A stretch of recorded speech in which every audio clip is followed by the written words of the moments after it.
آج کل ایک سیریز بہت ہی زیادہ فیمس ہو رہی ہے جس کا نام ہے ہیرا منڈی۔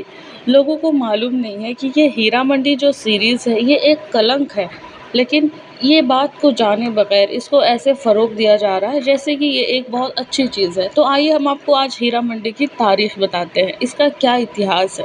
17ویں صدی سے پہلے کی تاریخ ہے ہیرا منڈی کی۔ اس کو پہلے شاہی محلہ کے نام سے جانا جاتا تھا۔ یہ محلہ فن، رقص، ادب اور موسیقی کی وجہ سے مشہور تھا۔ ہیرا منڈی کی سب سے خاص بات ہے کہ یہاں پر ازبکستان، افغانستان اور ایران سے عورتوں کو خرید کر لایا جاتا تھا۔ جب مغلیہ سلطنت کا خاتمہ ہوتا ہے اور بر صغیر پر غربت چھا جاتی ہے، مہنگائی کی وجہ سے، غربت کی وجہ سے، حالات ناسازگار ہونے کی وجہ سے، وہاں پر انہوں نے کمائی کے لیے عورتوں کو بیچنا شروع کر دیا اور ناجائز اولادیں بنانا شروع کر دیں۔ اس طرح سے انہوں نے پروسٹیٹیوشن کو بہت ہی زیادہ بڑھاوا دیا اور یہ فن و ادب والا محلہ ہیرا منڈی بن گیا۔ اور اس کے اثرات یہ ہوئے کہ اس سے لطف اندوز ہونے کے لیے اگر آپ سوچ رہے ہیں کہ فارغ وقت میں کچھ کام کرنے کو نہیں ہے تو یہ سیریز دیکھ لیں، تو آپ بالکل غلط سوچ رہے ہیں۔ نوجوانوں نے اس کو دیکھ کر اسے فروغ دینا شروع کر دیا۔ انہوں نے فلم کے میوزک، سانگز، ڈائلاگز کو انٹرنیٹ پر وائرل کر دیے اور لاشعوری طور پر ہی صحیح لیکن ان کے دل و دماغ میں یہ ڈائلاگز بس چکے ہیں اور بستے جا رہے ہیں۔ اس سیریز میں 3 چیزوں پر حملہ کیا گیا ہے: اسلام، اردو زبان اور فیملی سسٹم۔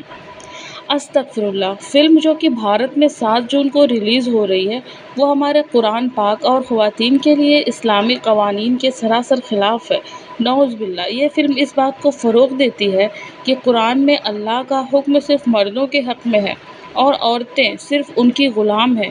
یہ فلم یہ نظریہ پیش کرتی ہے کہ اللہ تعالیٰ مرد کو مکمل اختیار دے کہ وہ اپنی بیوی اور اپنے گھر کے عورتوں کے ساتھ برا سلوک کرے، حتیٰ کہ اس کی ضروریات پوری کرنے کے قابل بھی ہے یا نہیں۔ اسے کوئی فرق نہیں پڑتا کہ وہ اس کی غلام ہے، اسے وہ کام کرنا ہے جو اس کا شوہر اسے کہنے کو کہے۔ استغفر اللہ! بات صرف یہیں پہ ختم نہیں ہوتی۔ یہ سستے لوگ ہمارا قرآن پاک استعمال کرتے ہیں اور ان سب کاموں کا ثبوت قرآن سے دیتے ہیں۔ جو میں نے بیان کیا ہے، یہ قرآنی آیات کو غلط طریقے سے استعمال کرتے ہیں، بیوی پر تشدد، قوام کے دباؤ کا بڑھاوا دیتے ہیں۔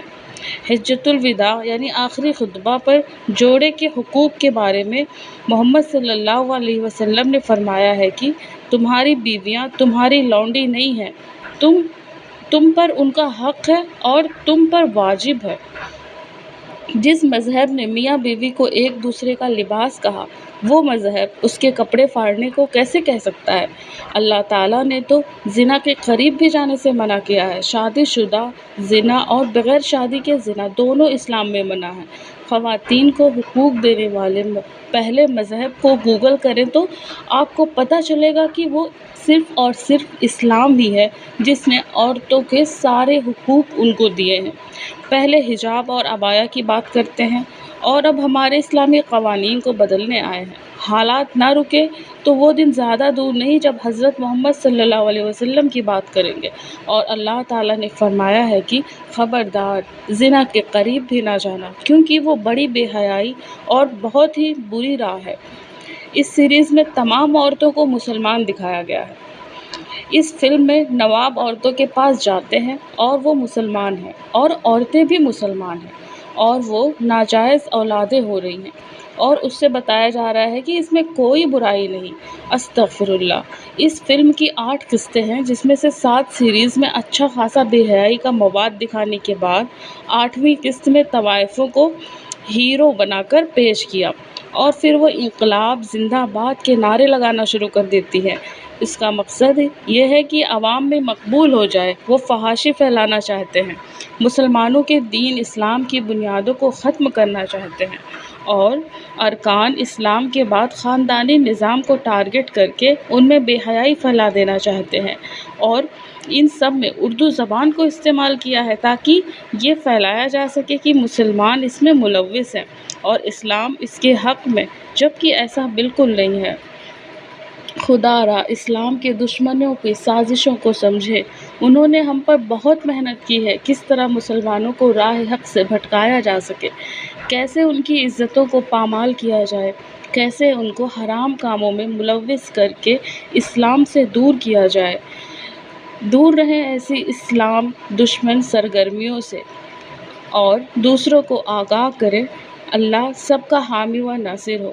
اگر آپ نے ابھی تک نہیں دیکھی تو کوشش کریں کہ دوسروں کو بھی روکیں۔